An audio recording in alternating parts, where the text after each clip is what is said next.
गुरुवार को हिंदी दिवस को देश भर में मनाया गया। इस सिलसिले में यूपी के प्रयागराज जिले में भी हिंदी दिवस की धूम रही। धनेचा मलखानपुर स्थित आशुतोष मेमोरियल स्कूल में हिंदी दिवस को बड़े ही धूमधाम के साथ मनाया गया। आशुतोष मेमोरियल स्कूल में हिंदी दिवस के कार्यक्रम में मुख्य अतिथि के रूप में बोलते हुए वरिष्ठ समाज सेवी अजीत कुमार सिंह ने कहा कि हिंदी हमारी सांस्कृतिक धरोहर की ऐसी पवित्र माल है जिसमें हमारी संस्कृति के सतरंगी बगिया के सभी पुष्प पिरोए हुए हैं। हर पुष्प आदित्विक है और अपनी सौरभ से हमारे महान देश को विश्व परल पर सुभाषित किया है। कार्यक्रम के विशिष्ट अतिथि लब्ध प्रतिष्ठ हास्य व्यंग्यकार दिनेश पांडे ने कहा कि हिंदी ही विश्व की एकमात्र भाषा है जो दुनिया के जन जन को एक सत्र में पिरोने की क्षमता रखती है। विद्यालय आगमन पर अध्यक्ष प्रोफेसर JPN मिश्र, निदेशक डॉक्टर गिरीश कुमार पांडे तथा कोऑर्डिनेटर अदिति सिंह ने पुष्प गुच्छ भेंट कर अतिथियों का स्वागत किया। इस मौके पर विद्यालय के बच्चों ने हिंदी के ऐश्वर्य को रेखांकित करते हुए विविध सांस्कृतिक कार्यक्रम प्रस्तुत किया, जिसमें विद्या की देवी सरस्वती की वंदना कर सामूहिक गीत। इसके पश्चात अलग अलग कक्षाओं से विद्यार्थियों ने हिंदी दिवस पर आधारित काव्य पाठ, व्याख्यान और व्यंग्य कविता प्रस्तुत कर अपनी प्रतिभा का परिचय दिया। हिंदी दिवस की पूर्व संध्या पर कक्षावार सुलेख और निबंध प्रतियोगिता का भी आयोजन किया गया। इन प्रतियोगिताओं के प्रतिभागी विजेताओं को मुख्य अतिथि द्वारा प्रमाण पत्र प्रदान कर उनका उत्साहवर्धन किया गया। निबंध प्रतियोगिता में सर्वोच्च निबंध लिखने के लिए कक्षा 8 के विद्यार्थी उत्कर्ष पांडे और कक्षा 5 से प्रतीक यादव को मुख्य अतिथि द्वारा मेडल, ट्रॉफी और प्रमाण पत्र प्रदान किया गया। इन दोनों प्रतियोगिताओं में विद्यालय के ब्लू हाउस के विद्यार्थी द्वारा सर्वाधिक पदक पाने के कारण उनके कप्तान आरुषि मिश्रा और आर्या यादव को विशेष पदक और ट्रॉफी प्रदान की गई। विद्यालय की कोऑर्डिनेटर अदिति सिंह ने अतिथियों के प्रति आभार ज्ञापन किया। अतिथियों ने विद्यालय के निदेशक डॉक्टर गिरीश कुमार पांडे के कुशल प्रबंधन की प्रशंसा की। कार्यक्रम का संयोजन संगीत की शिक्षिका नजराना बानो ने किया।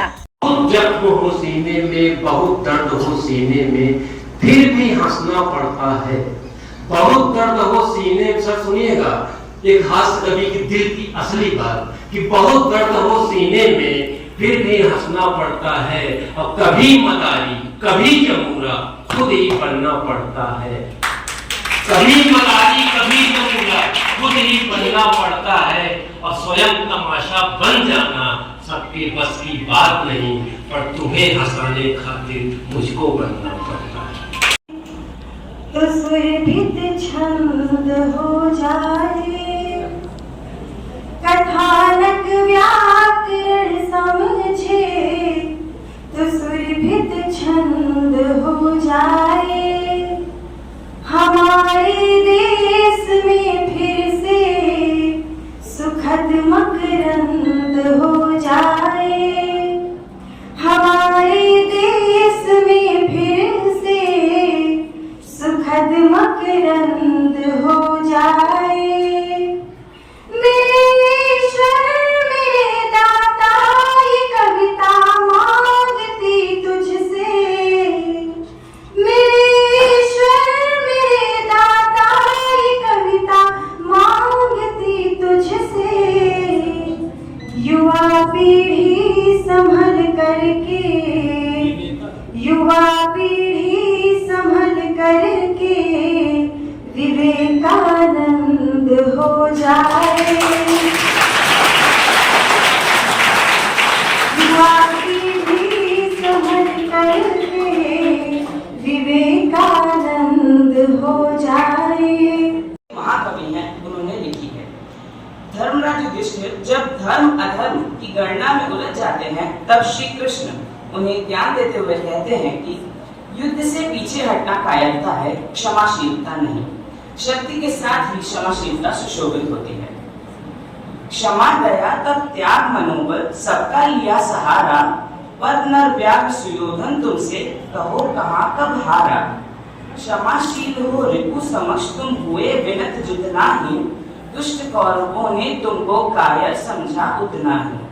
अत्याचार सहन करने का कुफल यही होता है, पौरुष का आतंक मनुष्य को मल होकर ढोता है।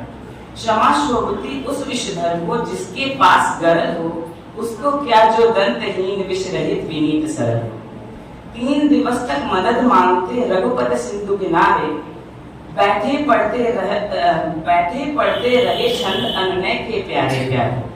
उत्तर में जब एक नाद भी उठा नहीं सागर से, उठी अधीर धधक पौरुष की आग राम के क्षर से।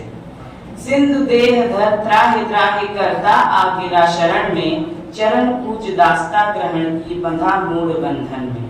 सच पूछो तो शर्म में ही बसती है दीप्त विनय की, संधि वचन संपूज्य उसी का जिसमें शक्ति विजय की।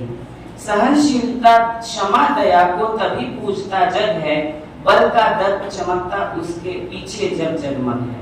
के अवसर पर एक खूबसूरत माहौल में और एक खूबसूरत विद्यालय को बुलाने का मुझे अवसर दिया। विद्यालय के संरक्षक हमारे अभिभावक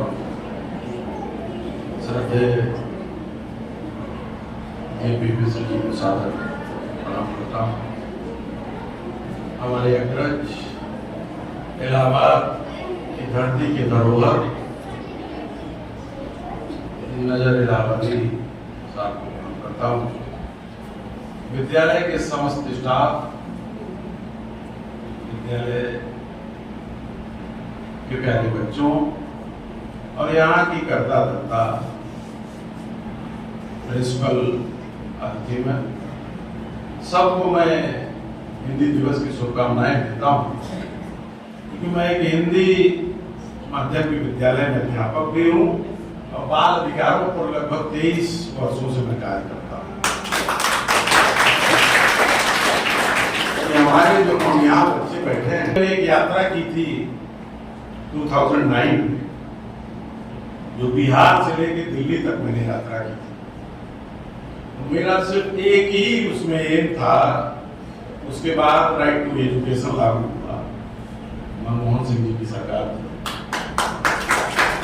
मैं 1989 यूएन कन्वेंशन में एक ओथ ली गई थी कि सभी बच्चों को अपने अपने देश में सभी देश जीने का अधिकार, रहने का अधिकार और खाने का अधिकार समान देंगे। जो 20 वर्ष पूरा हो रहा था